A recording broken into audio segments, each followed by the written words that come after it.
You're an 18-year-old lying in bed and you're sweating profusely because your body feels like it's on fire, not from the warm sun, but from the inside out. But you're also shaking uncontrollably. What? Because you are shivering and you feel like you have a vice clamped around your head. On top of that, you feel like you're being stabbed with an ice pick all over. Wow. Why is this happening? What is happening to you? You've been exposed to the outside world, and now you will die. The book, Everything, Everything. The author, Nicola Yoon. And you're listening to Lit Society. Let's get lit.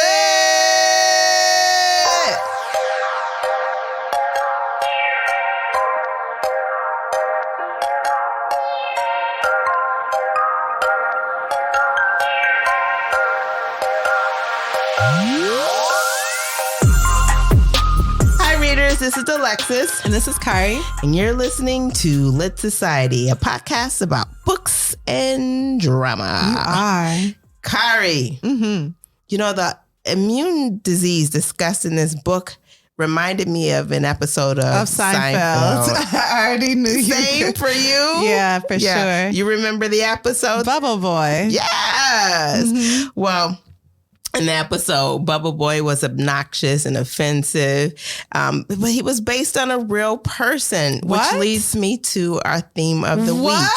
Yes. Each week we select a theme to discuss inspired by the book that we're reading. This week's theme is The Real Bubble Boy and how he helps cure a rare disease. What? Yeah. How did I not know this? You didn't know that, really? I'm so excited. Yeah. It's based on this theme is based on a 2018 article from History Collection. So 1 out of every 50,000 children are born with the genetic disorder called SCID, or severe combined immunodeficiency. It's a genetic disorder. It runs in families. Yes. That's terrifying. Doctors believe that it's actually more common than we think and often misdiagnosed. The disorder causes the body's cells not to build up an immune system to fight off infection, which we need. We need that. Enter the Vetter family.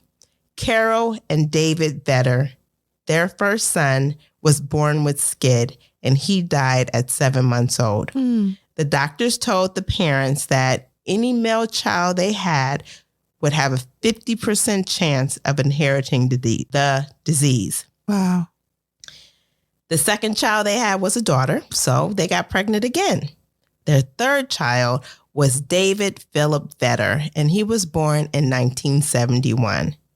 After being exposed to the air for just a few seconds, he displayed signs of the sickness. So he was diagnosed with SCID and quickly moved to a sterile bubble.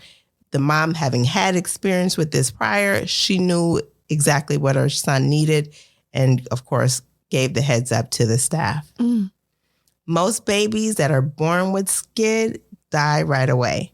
So they consider it a miracle that he even survived long enough to even get to the bubble. Wow. Isn't that crazy? From the birth to the bubble. Wow. Yes, from the birth canal out to the bubble. He just made it. It says something, though, about how perfectly made the womb is, that even if you have this deficiency, as long as you're in there, you're safe. Yeah. Isn't that something? Oh, that's so sad. Okay. So he was raised at the Texas Children's Hospital, and doctors thought that he would outgrow the disease by the age of 2. That didn't happen. He's living in the hospital? I'm thinking in the home they've set up something. But no, poor baby. No. He's living in the hospital. And by the age of 2, they kind of figured that his immune system would be strong enough to survive the world. Again, as I mentioned, that did not happen. What was that based on? They was just tired of hanging out with him. Well, what I did read is that his time in the hospital cost like $1.5 million, but this was like in the 70s. So it cost a lot, quite a bit for that time. Yeah, they were probably over the financial burden of having to care for someone's child. But go ahead. So when he was about 6, NASA made him a spacesuit that would allow him to go outside, but he would still have to be connected to the hospital so that he could have sterile air. And he was able to play with his sister, be outside. I think it's a picture of him playing with a water hose, I think, outside. A water hose. Yes, a water hose. That's outside. interesting because our character in the book fashions or forms an astronaut. She has these fantasies about an astronaut who's not able to enjoy the world around them. That might be where that comes from. Yeah. It must be. Okay, so cool. Okay, so when it was time for him to go to school, they just got him tutors. So the tutors would come into the hospital and teach him. He had access to a TV, movies, he could read books. He was given all the things that he could get within the hospital in his bubble space, so he could grow up. I mean, he's in a cell, and it's basically like solitary confinement sometimes. Yeah, because he couldn't go nowhere. Yeah, he's not meeting new people. So if his parents go on vacation. When the tutors come. Okay. It's not like he's hanging out with all these friends he met in life. Correct statement. Yeah. Man. Yeah. So as he gets older, he realizes or he begins to feel as if he's missing out, right? That's only natural. When he's 8, the family is told that most likely there won't be a cure for another 10 years. But also to that is the idea that since there were so few people with it, they were not as... Why bother on a cure? Yeah, the cure wasn't at the top of the list, right? So, but... They ain't had no HeLa cells. By this time, also, his condition and life in the bubble was already world news. Oh, for sure. And when he was 12, he started talking about living outside of the bubble. The world had all their opinions about this, about their family. Specifically the mom, she had started receiving hate mail.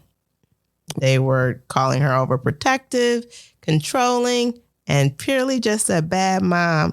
But not only was she receiving hate mail from the general public, she was getting hate mail from the profession, from the medical profession. I thought she was going to say from her son in the bubble, like, I hate you, Mom. You knew this was going to happen to me. I hate you. What? I was about to say, wow. There's a plot twist. Yeah. Anyway. Yeah. Of course, it's always the mom that's got to catch the blame. So scientists and doctors are sending her hate mail. Yeah, they're all sending her hate mail. What is their opinion? Why are they upset? Everybody's like, she should be letting him out, but she is protected. Are they not listening? He will die. He will die. Yeah. So public pressure, and David's desire to leave the bubble moved the family to take a risk. So there was a cure in process. It wasn't complete.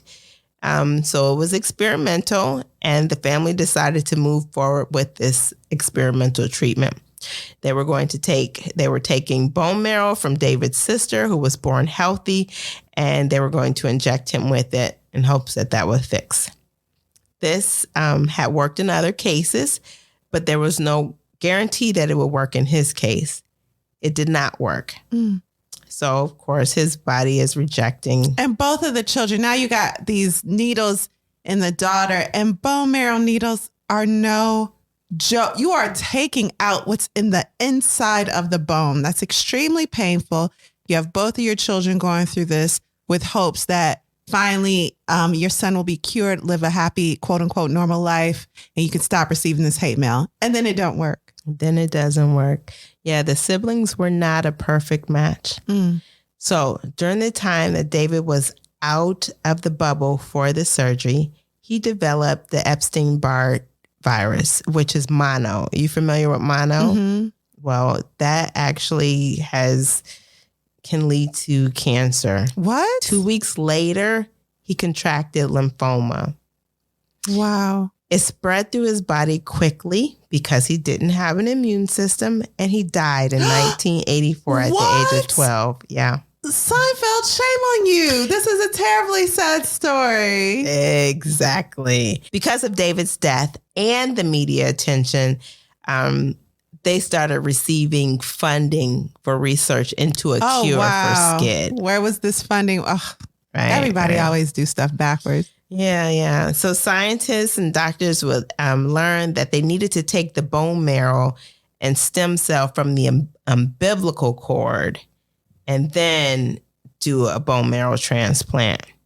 And doing that process works in about 95% of SCID cases.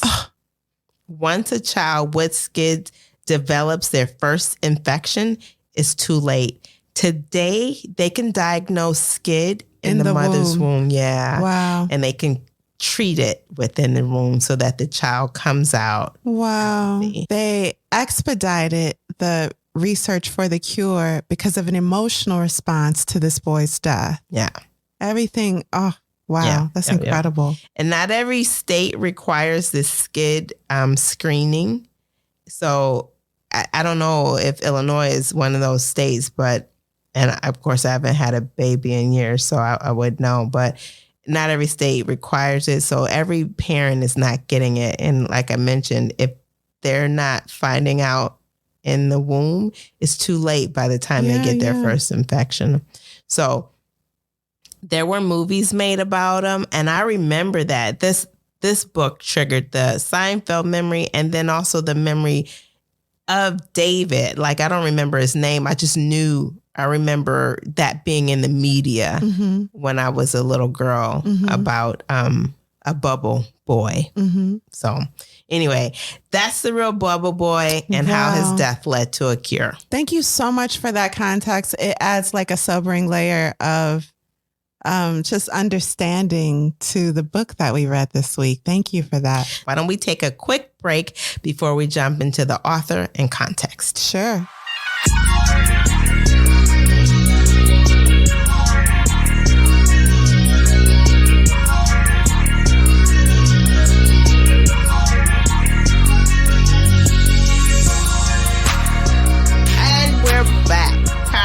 What can you share with us about the author and context of this book? Yes.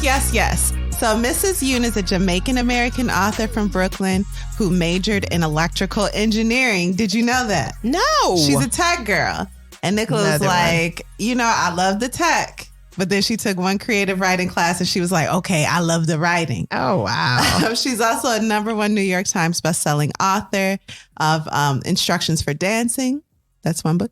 Everything. Oh. The Sun is also a star. And she's a co-author of Blackout. She is a National Book Award finalist, a Michael L. Prince Honor Book recipient, a Coretta Scott King New Talent Award winner, and the first Black woman to hit #1 on the New York Times Young Adult Bestseller list. Oh, wow. Can you believe that? Congratulations to her. Is it with this book? I believe so, yeah. Okay, cool. Yes, it is. So 2 of her novels have been made into major motion pictures, which I'm sure you know. That's this book we're reading this week, Everything, and also The Sun is also a star. She's also the co-publisher of Joy Revolution, a Random House young adult imprint dedicated to love stories starring people of color. So like I said, she's a tech girl. She majored in electrical engineering. However, a creative writing class got her hooked on writing, just one class. And then after graduation, she attended a Master of Creative Writing program at Emerson College. Then years later, after the birth of her first child, she reflected on the worries consuming her about being a first-time parent. And she poured all of those worries into a 17-year-old girl. And she was like, that's a book. Yes. If you can worry about a nearly adult daughter like you do a baby, what is that? Where is that story? So it took Yoon 3 years to write the book. And she would write early in the mornings while working full time as a programmer. And then raising their daughter, which is another job. That's 2 full-time jobs. So anyway, her husband, Korean-American graphic designer David Yoon, he drew all the illustrations in the book. Yeah, so cute. Yeah, they are. They're adorable. Everything was released in September 2015, which really shines some light on how shocking it is that she's the first Black woman to hit #1 on the New York Times best-selling young adult list, but whatever, it is what it is. It debuted at #1 and then spent 40 weeks on the bestseller list. Wow. Currently, she lives in LA with her husband. He's a graphic designer and novelist, David Yoon, and their daughter. And that's Nicola Yoon. Wonderful. Mm-hmm. Okay, thanks for sharing, Kari. Now let's hear a brief synopsis without spoilers before our deep dive. Deathly allergic to everything on earth, Maddy must spend her life inside her home with only her mother and nurse for company. She passes the time with surprising optimism, reading books, watching movies, and playing games. But when a new family moves in next door with their teenage son, Olly, Maddy learns something about herself that tears her world apart and nearly destroys herself and everyone she knows. So what were your first thoughts of Everything, Alexis? Okay, so when I learned we had to read this, I didn't know what it was about at all. And the first thing I thought about was a movie that was on, I think it was on Netflix. I saw previews for it. And I was like, oh, that might be an interesting movie. But then I was like, ugh. I ain't gonna be watching no teenage love movies. I'm over it. Oh, is the movie based on this book? Yes. Oh, wow. So did you watch it? I never watched the movie. Me neither. But I did see it, and that's because I wasn't gonna watch a teenage love story, and I was gonna move on with my life. So movie night, we gotta watch it. Yeah, definitely gotta watch it, I guess. Anyway, so when I got it, I was like, okay, well, I can read the book though. Yeah, that feels a little more elevated to you. You don't watch teen romances? No, I don't. You're not into Korean drama? No, I'm not. Oh, that's a shame. I probably could be exposed to it. I'm not that way. Okay. I just haven't been. So, Kari, who do you think would enjoy reading this book? Again, if you love YA romances, we love The Sound of Stars. I keep bringing it up. Completely different theme. Yeah. However, if you just love that crazy tension that comes when his abs are shining and his eyes are sparkling and he's looking at you. Oh, and boy. You're the only person in not the room, but the world. Right. And your heart stops and you're never the same. If you love all that like I do, you'll love this book. Okay. So, are you ready, Kari, to take a spoiler-filled deep dive into everything? Here we go. Part 1, The White Room. Meet Madeline, a.k.a. Maddy. She hasn't left the house in how long, Alexis? 17 years. 17 Can you years. believe it? Oh, my goodness. Her mother's a professional doctor, which is great because she's also Maddy's doctor and main caregiver. Maddy's existence is confined to an all-white room with white furniture. She reads a lot. Her books arrive sanitized and sealed in plastic. She opens them joyfully and writes inside, "Reward if found." It's That's a little cute. joke to herself because it would never get lost, these books, because she don't go nowhere. Yeah. So she'll write in it like, "Reward if found, a picnic with me, drink tea with me, snorkel with me. Off the coast of Hawaii, visit a used bookstore with me." And then sometimes she'll just write me. Aw, that's kind of cute. Now we see how she really desires to be out in the world. So what's wrong with Maddy? She tells us pretty much right away. Yep. "My disease is as rare as it is famous. Basically, I'm allergic to the world. I don't leave my house. The only people I ever see are my mom and my nurse, Carla." The disease that keeps Maddy in her room is called severe combined immunodeficiency, or SCID. And she refers to herself as permanently living on Skid Row. Get it? That's a pun. She's turning 18 today, y'all. That means she spent 1 year outside of her quote unquote bubble and 17 years inside of that bubble, that home. She spends her birthday with her mom, as she usually does. And this is a really sad time, although they both pretend to make it fun, because it's a reminder of another year passing without a cure. Although Alexis told us there is a cure, but that cure is only for folks still in the belly. So no cure for people out of the belly. Yeah, I believe. So they, what do? They watch movies. They play phonetic Scrabble, where instead of spelling words, you spell words the way they're pronounced. So jeans is spelled Jeenz. I love that. I want to play. I do too. It was a cute idea. All right. So there we go. Sad, moving on. A new family moves in next door. And with them, they bring their teenage son, Olly, and he fine. Okay. It's no beating around the bush about it. None. And Olly's eyes meet with Maddy's eyes as she stares at him from her bedroom window. She's like, oh, he looking at me, but I can't stop looking. So we just looking at each other and they just look. So you looking at me? I'm looking at you. We looking at we. Yes. So let me tell you about the makeup of the family next door.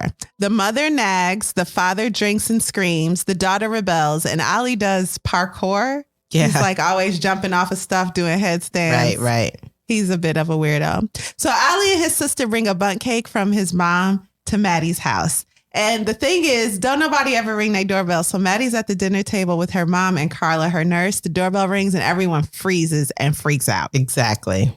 So Maddy basically hides. Her mom goes to the door and they're like alarmed by both the presence of the children and the cake, which they can't accept a cake into the house. Right. You know, so the mom in a very like not nice way. She like, wasn't nice about that at all. Sorry, can't take this. Bye. Also, you can't come in. Bye. Olly asks about the doctor's daughter, about the mom's daughter. He's like, can your daughter come out and, show us around? She just closes the door. The mom does. She's like, mind your business. Get out of my house. But to hear that boy asking about her makes Maddy's heart race. She's like, me? He's asking about me? Don't. Okay. So we're seeing now how protective the mom is. Could she not have at least allowed the daughter to explain the situation via intercom or something? Like, is there no other way to communicate without going outside? And are they worried Maddy will have her heart broken again, as was the case when the last family next door moved? I think the last family she never even connected with. She just got used to watching them and living vicariously through them. That when they moved, it just threw her into a depression. Yeah, that's what it sounds like. But isn't heartbreak just a part of growing up? Like they're denying her the experience. Isn't it part of growing up?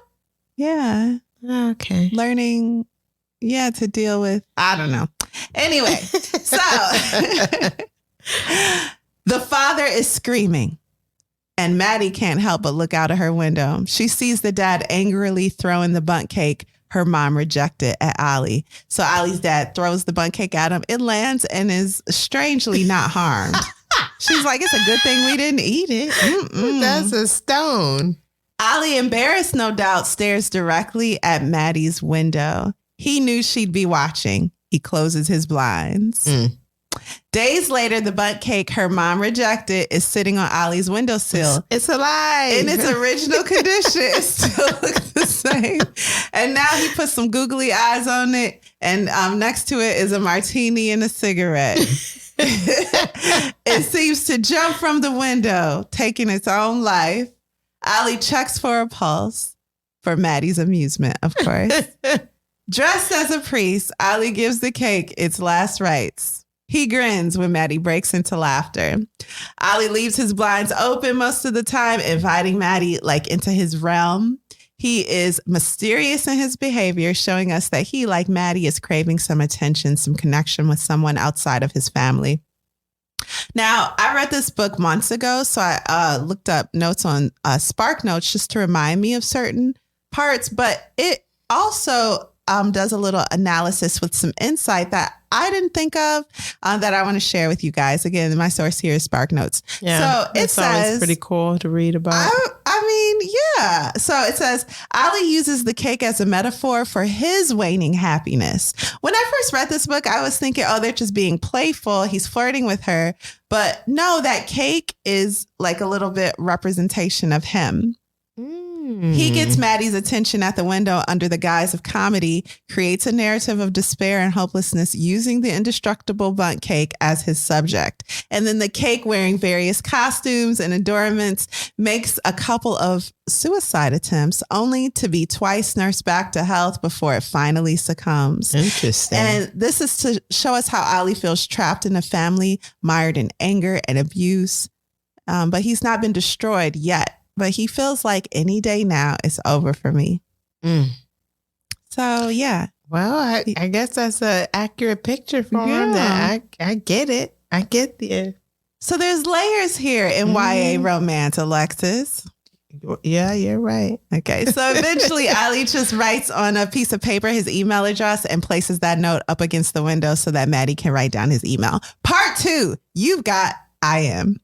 So they begin messaging each other, IMing each other after a short series of emails. First, they joke about how indestructible that cake was. He calls her a spy. She's like, I'm not a spy. She is, though. That's all. She's a peeping Tom. Yeah, she's creeping. She says his mom's cake was made of Elmer's glue and sawdust mixed with cement. It's fun. This is fun for them. Then they start sharing more real things about each other. Maddy tells him that she attends school online. She tells him how her mom is Japanese American and her dad was African American.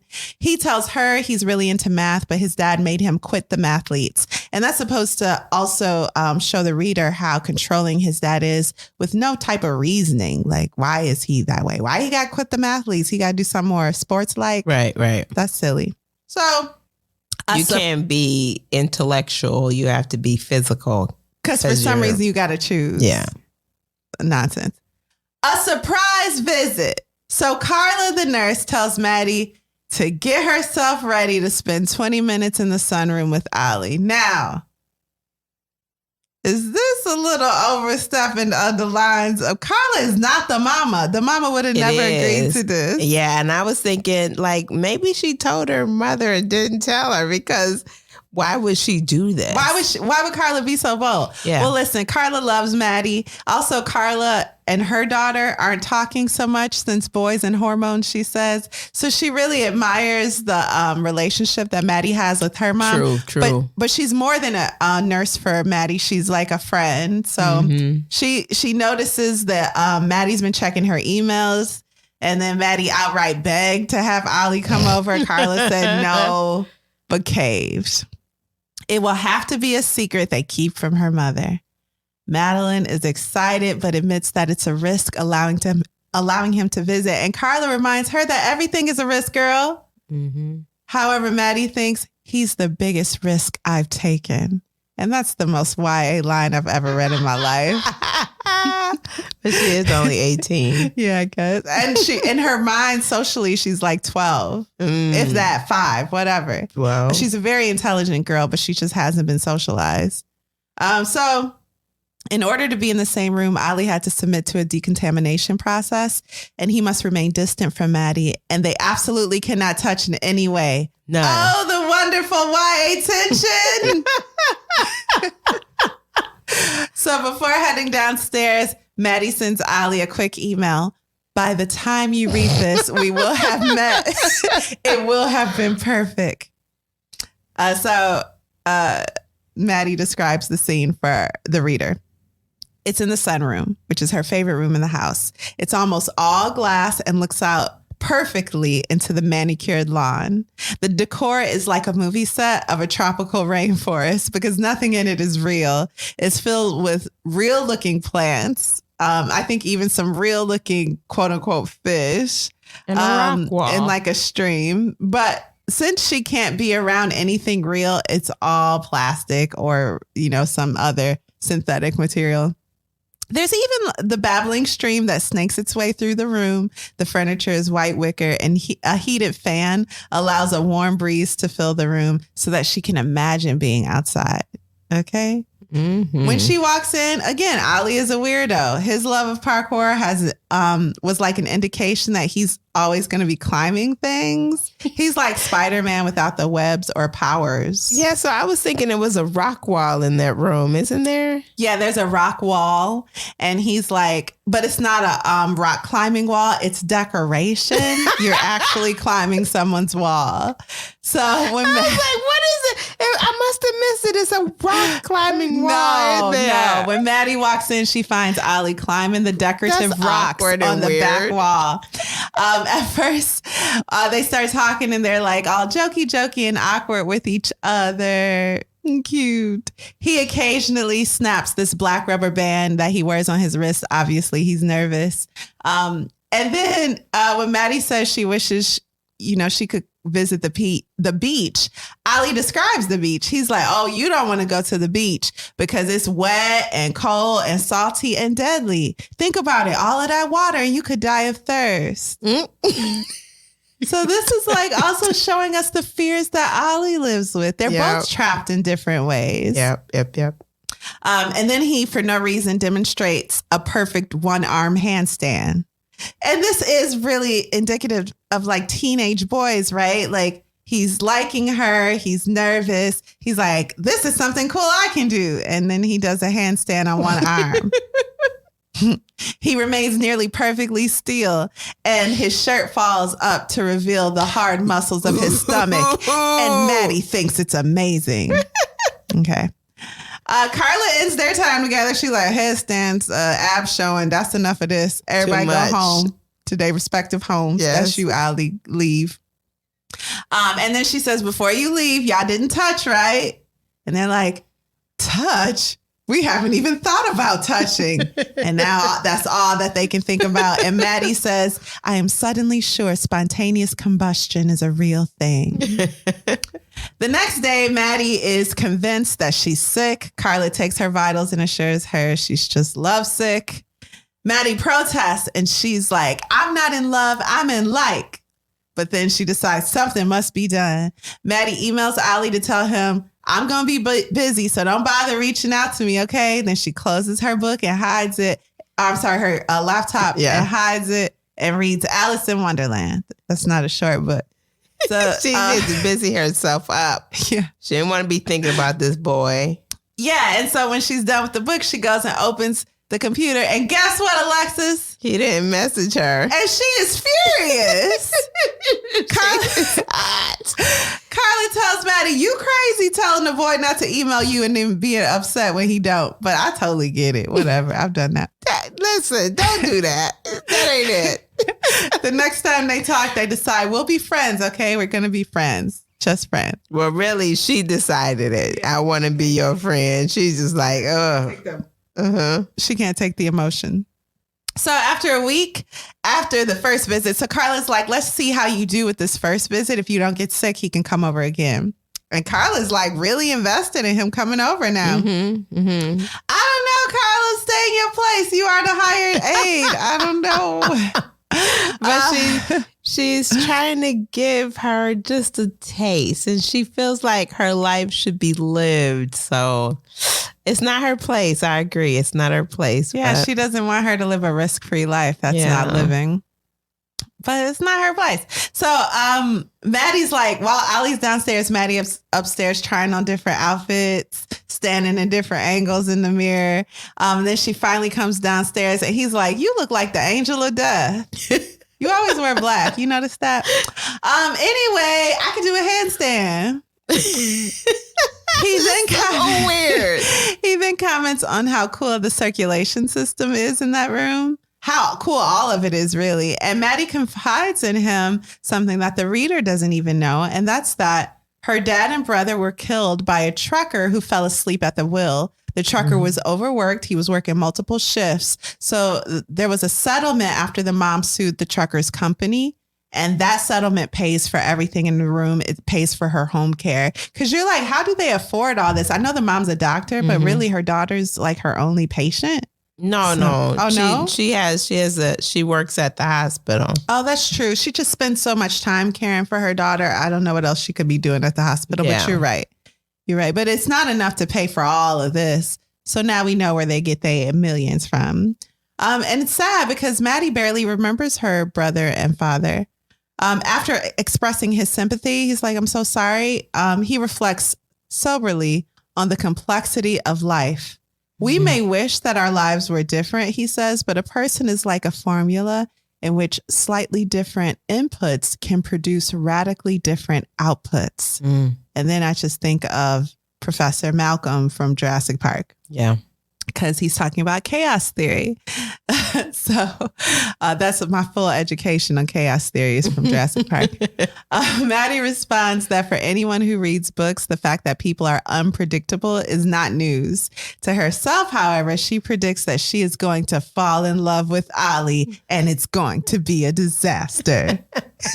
But didn't somebody already say to her mom already said to her something about falling in love? Her mom? I don't know, because her mom wouldn't even imagine her falling in. Oh, no, that's coming later. I know what you're talking about. Yeah, stay tuned.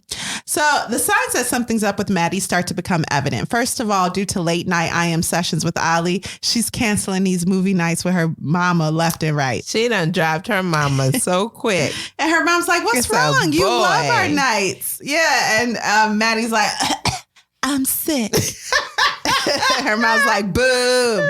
However, Maddy worries that keeping a secret is causing her and her mother to drift apart emotionally. So she's like torn. I got to be closer to Olly, but I don't want to not be close to my mom. But also, I really want to be close to Olly. And I'm choosing that, but I feel bad about it. Second of all, tired of wearing nothing but the black and looking like the angel of death. Also white t-shirts. Maddy uses her mother's credit card to spend over $200 on shirts in a rainbow of colors. Okay, well. Feels like stealing, but they have the money. Like, we're on a date. She got to get ready for her date. She needs a pink shirt. And it's he was Wednesday. like, oof, do something. Yeah. And lastly, she even canceled a movie night secretly to I Am Olly. So Olly and Maddy meet in the sunroom again. I feel like it's happening all the time now. They don't even wait a week in between because Carla's like, yeah, you fine. This time, Olly explains his family, and to do so, he must explain his father. 10-year-old Olly and his dad are at the breakfast bar in their old penthouse apartment in New York City. It's Christmas time, so maybe it's snowing outside, or maybe it's just stopped snowing. This is a memory, so the details are a bit uncertain. His dad has made fresh hot chocolate. He's a connoisseur and prides himself on making it from scratch. He melts actual bars of baking chocolate and uses whole 100% of the fat milk. He takes Olly's favorite mug, pours in a layer of chocolate, and adds 6 ounces of hot milk heated to almost boiling on the stove, never in the microwave. Olly stirs the milk and chocolate together while his dad gets the whipped cream, always freshly made from the fridge. The cream is just lightly sweetened, the kind of sweet that makes you want more. He spoons 1 dollop, maybe 2, into Olly's mug. Olly raises his cup and blows on the already melting whipped cream. It slides across the surface like a miniature iceberg. He eyes his dad over the top of the mug, trying to gauge what kind of mood he's in. Lately, the moods have been bad, worse than normal. Newton was wrong, his dad says now. The universe is not deterministic. Olly kicks his legs. He loves when his dad talks to him like this, mano a mano, like he's a grown-up, even though he doesn't always understand what he's saying. They've been having more of these conversations since his dad's suspension from work. What does that mean? Olly asks. His dad always waits for Olly to ask before explaining anything. It means one thing doesn't always lead to another, he says, and takes a slurp of hot chocolate. Somehow, his dad never blows on the hot liquid first.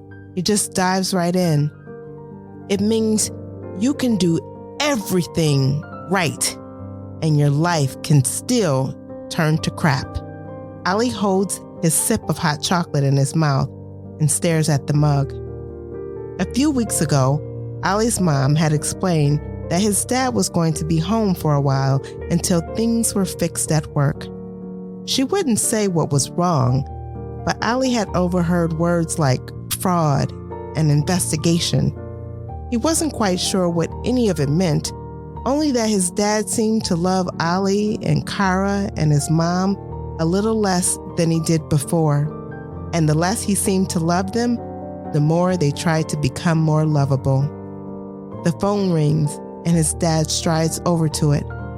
Olly swallows his mouthful of hot chocolate and listens.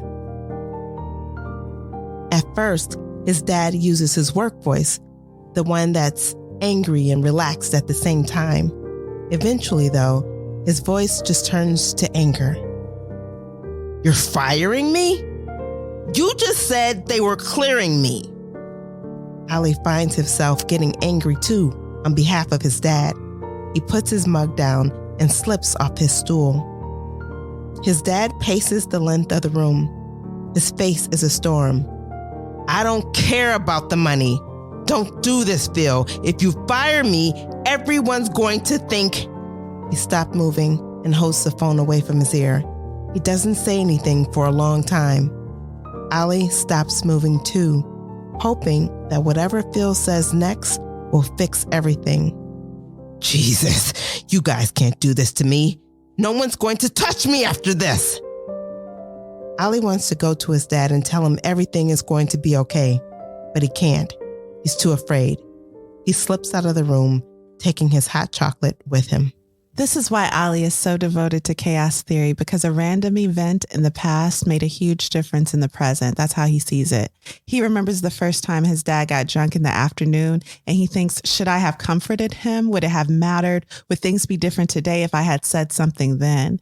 And so he's internalizing all these bad choices his dad is making and blaming himself, as is often the case.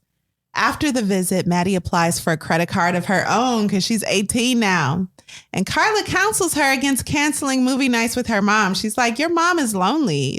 You're her whole life. So, and then Carla's also projecting how she feels about her daughter. But she's like, stop canceling movie nights or else you'll never see this boy again. And then Maddy's like, please. And Carla's like, okay, fine. Because Carla's a huge fan of YA romance. Yeah, Abby. So Olly and Maddy share another visit in the sunroom. Surprise, surprise. Maddy learns how to do a handstand like Olly, and then she falters, and instinctively, what happens? They touch. He catches her by the ankles. Mm-hmm. She's like, oh, down, down, down. And she pauses. She's like, am I dead? She thinks to herself that every nerve in her body is migrating to his touch. She stands upright and they are 3 feet apart. Brazenly, they hold hands, touching palms. This is reckless. Very. He tells her about her freckles and how her hair looks like a cloud. They remain that way until Carla approaches. And they're like, we wasn't doing nothing. What? Mm-hmm. Kissing is now all she can think about. How did we get here? She was like, kissing, more kissing. And guess what? During their next visit together, they kiss secretly. After her first kiss, she asks him, is it always like that? He responds, no, it's never like that. Okay. One evening. This is sappy. One evening, she's playing phonetic Scrabble with her mom, spelling out words like outside, secrets, freedom. And her mom's like, girl, what's wrong with you? Okay, enough is enough. But then they hear some screaming coming from the house next door. They run to the window. Olly and his father, who is drunk, are fighting on the porch. When the father punches Olly in the stomach, Maddy rushes outside without thinking. She got to protect her man. She's like, not my baby. Her mama like, wait, what? It just happened. And her mama's like, wait, why would you act this way for a complete stranger? And then she realizes Olly is no stranger. Uh-oh. So her mom rushes her inside and the repercussions come quick. First of all, Carla is fired. As she should be. Come on, y'all. Carla's not a good caretaker. It doesn't mean she's not a good caretaker, but she is not honoring the employer's wishes. Okay, so she's a bad employee and her job is caretaking, so she's a bad caretaker. She's pretty good. They're friends. So. Before leaving, Carla reminds Maddy to be brave because life is a gift. Mm-hmm. Mm-hmm. Her mother's removed her internet access indefinitely. Olly must communicate with her using like hand signals from his window. He's doing the chicken dance. No one knows what that means. Maddy's mother hires a new evil nurse. Maddy soon realizes that she has no friends in her house and her house is her entire world. So she has no friends in the world.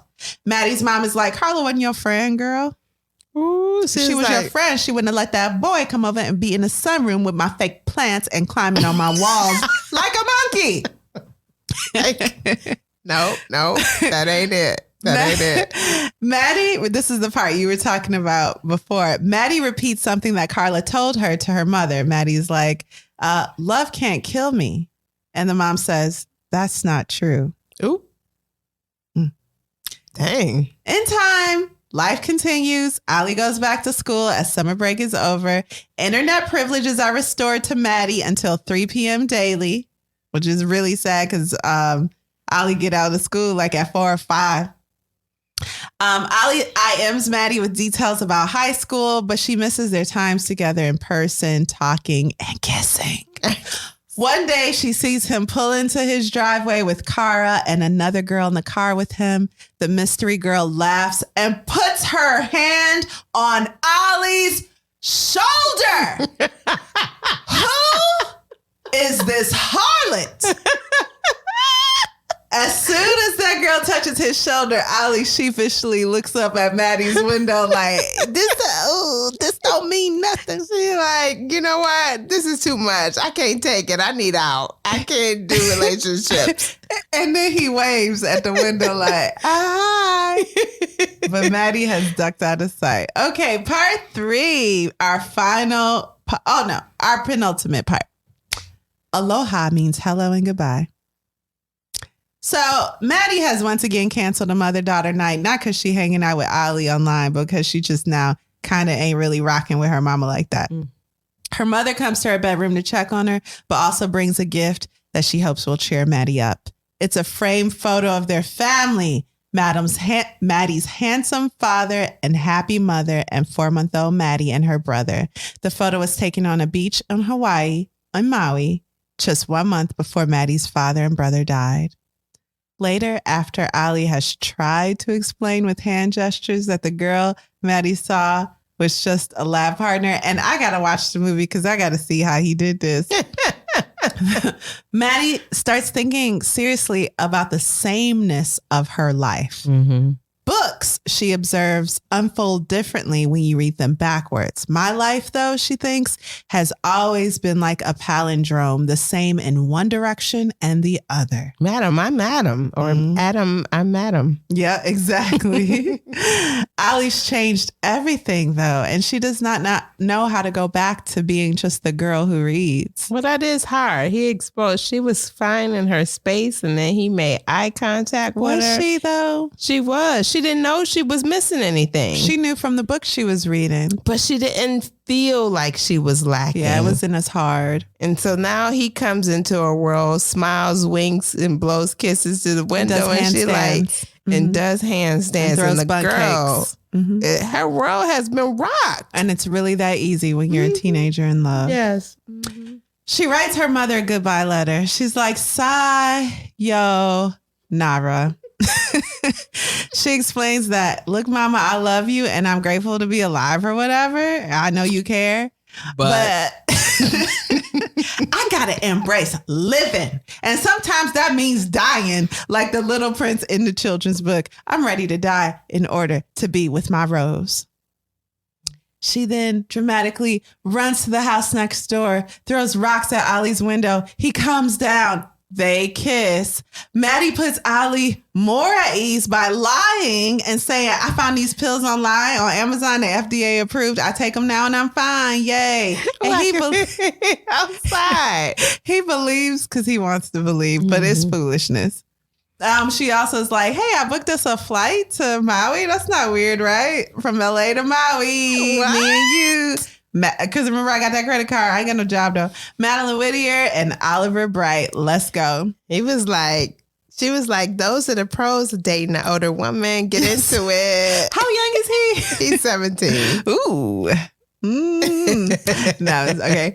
So before leaving for the airport, they stop by who else's house? Carla's. Yes. And Carla's not filled by this pill story. She's asking questions. She's like, you know how dumb this sound, girl. It's like, this is ridiculous.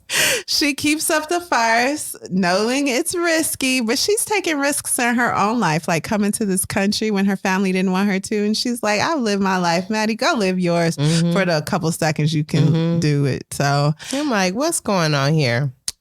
While they're on the flight, Maddy puts together a first few time flyer, frequently asked questions. Chief among these is how kissing is great for earaches.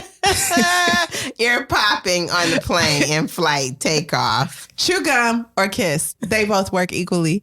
Also, life, not just flights, is full of turbulence. It's pretty poetic. Maddy and Olly check into their hotel as newlyweds. No, they're not married. They are not married. The room is small, raggedy, with just a Murphy bed. You ever seen a Murphy bed in a hotel room? You know they got bed bugs. No. Olly teases Maddy over having brought the little prince along, like her little security blanket. It contains a note promising the finder a Hawaii trip. Aww. Maddy. Aww. Maddy suddenly gets dizzy and feels a painful squeezing around her heart. And Olly becomes worried when she says she's feeling lightheaded. But when Maddy's stomach growls, they laugh and they're like, obviously, I'm just hungry. So here's a few things they do. I've never been hungry before. Right. I had regular feeding schedule. Oh, that's right. Exactly. Yes. So she's never known how to eat because she's hungry. Right. Ugh. Anyway, so these are a few things that they're doing on the island. They buy souvenirs. I don't know for who Maddy buying these souvenirs from, but she buys some. Mama and Carla. Sure, right. She goes snorkeling. They have lunch with Olly's friend Zach. Olly's friend Zach, who is in Hawaii living the life he wants, but not the one his parents want for him. Maddy fully accepts that by choosing life, she is choosing death. But she gives her entire self to Olly. When she awakes the next day, she is shivering and aching from head to toe. This is what Alexis was describing in the opening, intro of our show. Maddy's heart stops temporarily, and she's rushed to the hospital after Olly calls the ambulance and Maddy's mom. Maddy vaguely remembers the ambulance trip, adrenaline shots to restart her heart, a hospital stay, and an airplane flight. She's going home. Maddy's mother hovers over Maddy's bed. You're going to be okay, her mom says, interjected with, how could you do this? You're going to be okay. How could you do this to me? To me. You're going to be okay. How could you do this? Okay. Love is a terrible thing, she decides. Maddy decides, and she wants nothing to do with it. She deletes all of Olly's messages. Ooh, dramatic. Maddy's mom begins losing weight from the stress. Olly's emails eventually stop coming. So even though she deleted them, he's constantly messaging her, and she'll just delete. And then he stops messaging her. However, Carla is hired back. Yay. Because the mom obviously just wants her daughter to be happy in a little way, at least. And she's like, you really learned your lesson the hard way. I think we can invite Carla back, who's a bad influence and doesn't do what I say. But now y'all both learn your lesson, so she can come back, because I know she got her act together. Yeah, she knows I'll fire her with the quickness. When Carla returns and hugs Maddy, Maddy dissolves into tears. She feels terrible over what she did to her mother, she says. She doesn't want to talk about Olly ever. And she's afraid that if her heart recovers from this hurt, she will use her heart again in the future. She must go back to pre-Olly life, palindrome-like life. One day a moving van arrives next door. Alexis, Olly's leaving. Yeah, they're gone. Olly, his sister, and their mother hurriedly move their belongings into the van while the dad is away. They out. Olly waves to Maddy, unsure of if the girl is even watching. She wishes she could undo the last few months of knowing him. She should have stayed in her white room reading her brand new books. A month later, the father moves out too. Maddy recovers Olly's emails from her trash folder and laughs. He's written limericks. He's tried to just check in with her, see how she's doing health-wise, and tell her how he feels. You know, he has strong feelings for that girl. Also, he shares with her that we're leaving. My mother finally got the courage to leave because of you. I told her about your disease and how you risked everything in order to feel alive. And so if you can do that, my mom was like, man, I think I can leave this man who's abusive. So we left. So thank you. Part 4, our final part. What's really going on here? Uh-oh. So Maddy receives an email from Dr. Melissa Francis, who treated Maddy at the Maui hospital. Dr. Francis believes that Maddy does not have SCID and that she contracted a viral infection. Why? Because her immune system ain't never been exercised. She's like, your immune system works. You just ain't never worked it. That's right. She has an immune system. It's just not been exposed to the world enough so that it's built up. You spent your life isolated from germs. So when these little germs hit your system overreacted. So Dr. Francis urges Maddy, hey, I know your mom's a doctor, but maybe get a second opinion that's not from a member of your family. Also, doctors shouldn't be treating their family. That's like day one stuff. She kind of got frustrated at the end of the letter. Like, this is the most ridiculous. Erase. Are you not? Erase. Signed, Dr. Francis. She was over it. And Maddy's like, nah. This is a special case. Yeah, this is some kind of mistake, Maddy thinks. But she prints out the email and the attached test results.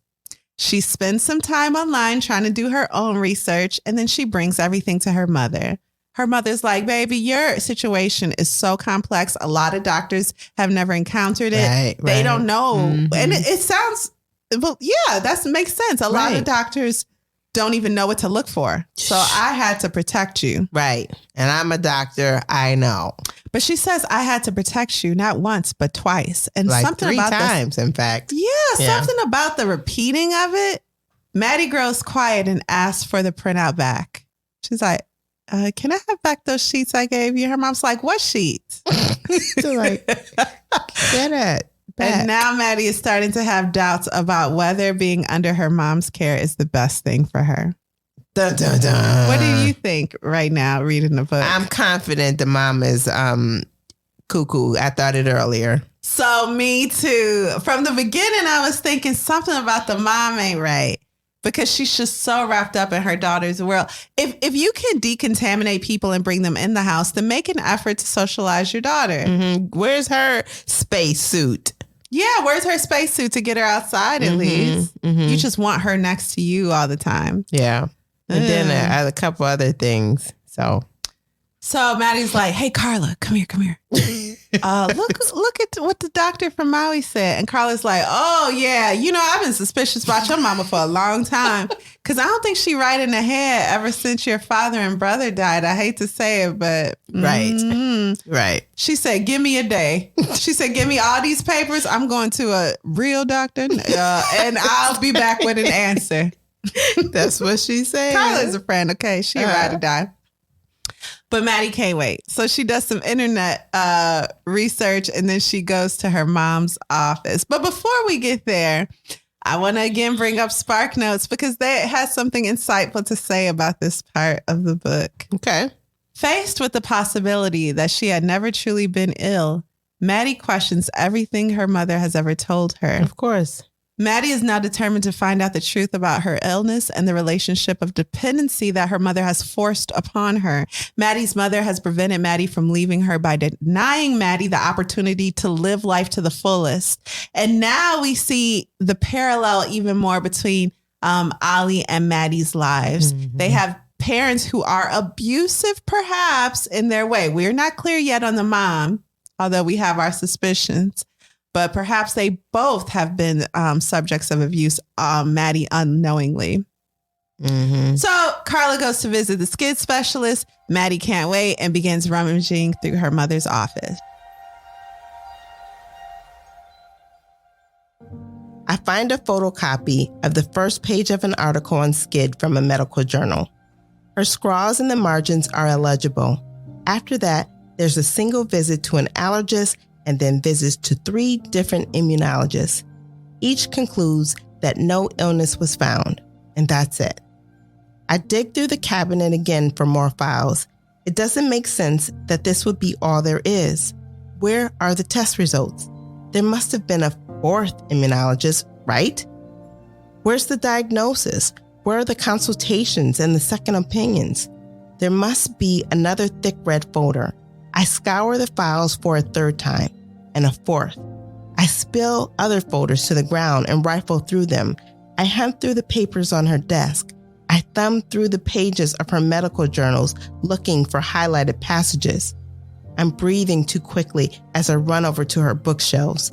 I pull down books, shake them by their spines, willing something to fall out. A forgotten lab result, an official diagnosis. I find nothing, but nothing is not evidence. Maybe the proof is elsewhere. It takes me only one try to guess her password, Madeline. I spend 2 hours looking through every document on her computer. I search her internet browser history. I look in her trash folder. Nothing. Nothing. Where's the proof of the life I have lived? I turn a slow pirouette in the middle of the room.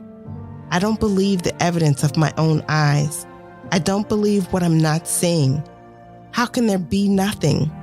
It's like my sickness was invented out of the much too thin air that I'm breathing. It's not true. It can't be. Is it possible that I'm not sick? My mind flinches away from this line of thought. Maybe she keeps other records in her room. Why didn't I think of that before? 5:23 a.m. Can I wait for her to wake up? No.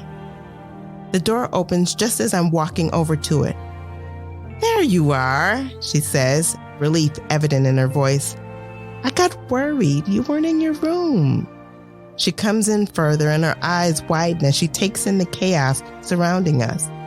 Did we have an earthquake? She asks. Eventually, she realizes the mess is man-made. She turns on me, confused. Sweetheart, what's going on? Am I sick? I ask. My blood beats too loudly in my ears. What did you say?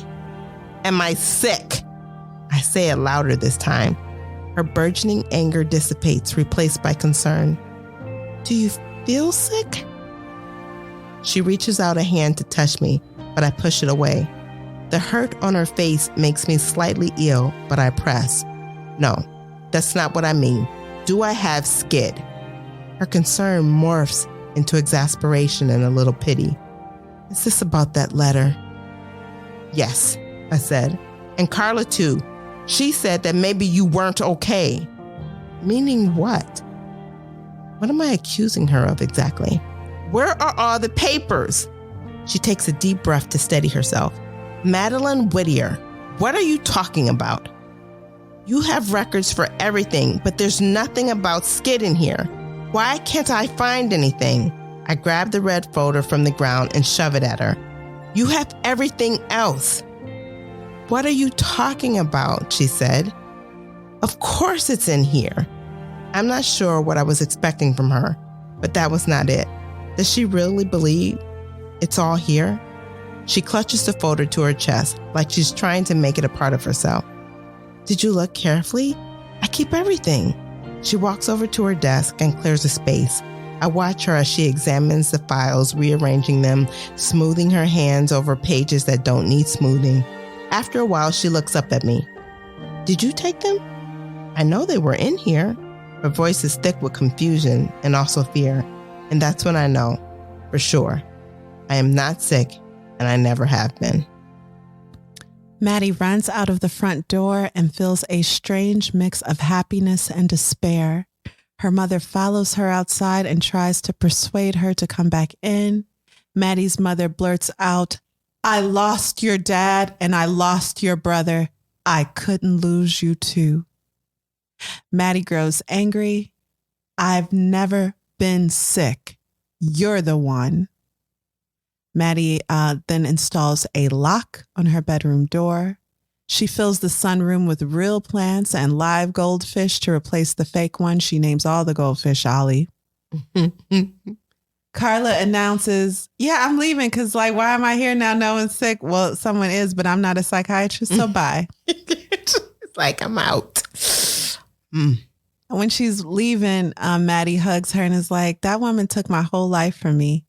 And Carla's like, no, you have a lot of life left. Maddy emails Olly, by the time you read this, you will have forgiven me. Then she books a flight to New York to visit him. Before leaving, her mother gifts her a cell phone and begs for forgiveness. It better be an iPhone. Oh, boy. Could you imagine? Here's this Of course I can imagine. It would be okay. It would be the latest. You took 17 years of my life. Get some help. Maddy has texted Olly to meet her in a used bookshop and to look for a present in aisle S through U.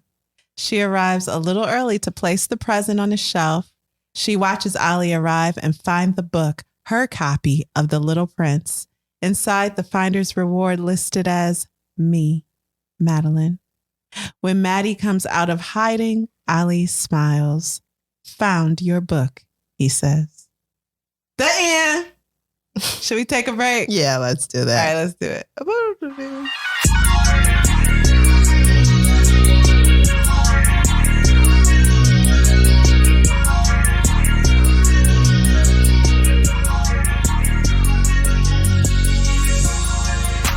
right, Alexis, so what did you think of Everything by Nicola Yoon?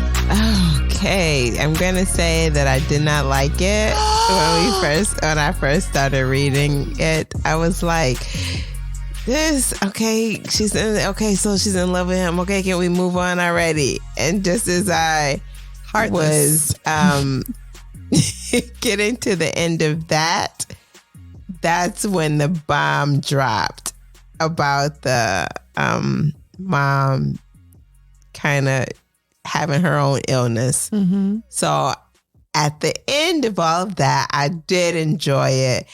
I love the twist. I think that is made me just enjoy the book. Even though you suspected twist. it, you still enjoyed it as it unfolded. Yeah. So listen, when she was flying out, I'm like, she got scared. She should be sick and dead already. Here, what's going on with this? What's going on? How did she take that whole flight?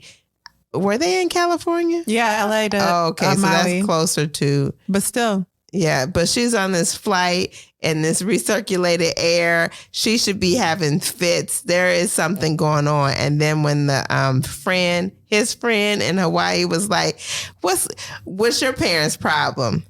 And she's like, my mom just loved me a lot.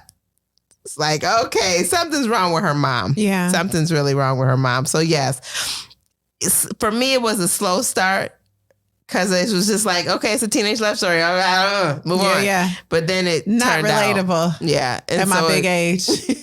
my big age. So I eventually caught up with it with the twist, and I did end up enjoying the book, and I definitely would recommend the book. Okay. How about you, Kari? Would you recommend it? What's your final verdict? Of course I recommend it. 5 stars. I love this book. So I have this thing where before I visit an area, I like to read books set in that area. So I was going to Maui. I picked this up to read in the airport, read it by the time we landed, and I was like, great, what I'm going to do now? However, looking back, I just loved how effortless it was to consume this story. I love the YA romance, so that part was great. And then the twist, which I expected from the beginning, just because I'm always looking for a twist. Yeah, always. I was like, oh, so that's probably the twist. And it was, but it was still great for me. I like the way it unfolded.